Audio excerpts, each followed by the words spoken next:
You're listening to a Roddenberry podcast.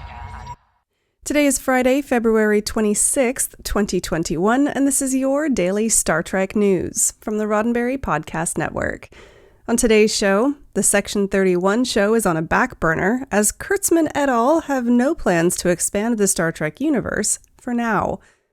Lionel Trains is expanding their Star Trek offering with Q, Deep Space Nine, and Voyager, and I've got the answer to Tuesday's trivia question.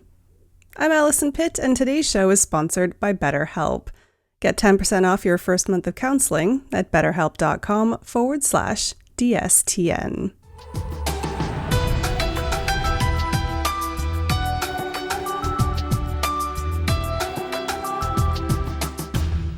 First up, Star Trek fans hoping to see a Section 31 spin-off series coming to Paramount Plus are going to have to wait a while. Variety reported this week that Viacom CBS is unlikely to debut another Star Trek series until at least one of the 5 series currently in production runs its course. 2 new series are joining the Star Trek universe soon. Star Trek Strange New Worlds and Star Trek Prodigy will join the lineup in 2021 alongside the established series Star Trek's Discovery, Picard, and Lower Decks, all of which are in production for their upcoming seasons. No matter how you slice it, that's a lot of new Star Trek content coming down the pike. Pun intended. But what does that mean for a Section 31 spin-off or any other projects? Paramount Plus programming chief Julie McNamara and Star Trek executive producer Alex Kurtzman said that while conversations are still being had regarding a Section 31 series, and that there are other Trek shows in development that haven't been made public yet, fans aren't likely to see them until after one of the current series finishes. We're very careful about curating the pacing, the number of shows at any given time, and what those shows are, so that we make sure it's always exciting when there's a new Trek show coming out, McNamara told Variety. According to McNamara, the plan is to release a new Trek each quarter, likely referring to the upcoming 4th season of Star Trek Discovery, the 2nd seasons of Lower Decks and Picard, and the premieres of Prodigy and Strange New Worlds, although no firm plans for release dates have been announced for any of them. When it comes to the world of television production, never say never. McNamara didn't completely rule out the possibility of a 6th series, saying whether there's a show that comes up that feels additive and we should add that into the mix, or waiting for the end of another Trek show, we feel good about where we are. Either way, fans can expect to see plenty of new Star Trek coming to screens over the next few years. All right, so after that, there's been a lot of businessy business stuff this week, so I think we should end the week on trains. A few months ago, Lionel LLC released the Star Trek Lion Chief train set based on Star Trek The Next Generation and the original series. Lionel are now building on the collection with new pieces planned for release later in the year. Known for being the go-to guide for Star Trek collectibles, a recent report from the Trek Collective brought us the details on the new additions to the set. What could be more fun than watching Captain Picard, Commander Riker, and the ever-troublesome Q chase each other? The new Chasing Gondola gives you just that. As the gondola moves around the track, you'll see Picard, Riker, and Q literally chase each other around cargo from the Enterprise D and the Utopia Planitia shipyard. The next car in the line is the Dilithium Crystals Hopper. This open car features a massive pile of dilithium, brilliantly illuminated with a pink glow. But don't get it too excited, Discovery fans. This hopper of dilithium is clearly marked as property of the Enterprise D.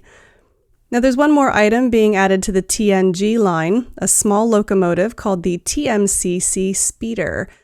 Captain Picard is at the helm of the speeder, which looks awfully similar to a TNG-era shuttlecraft.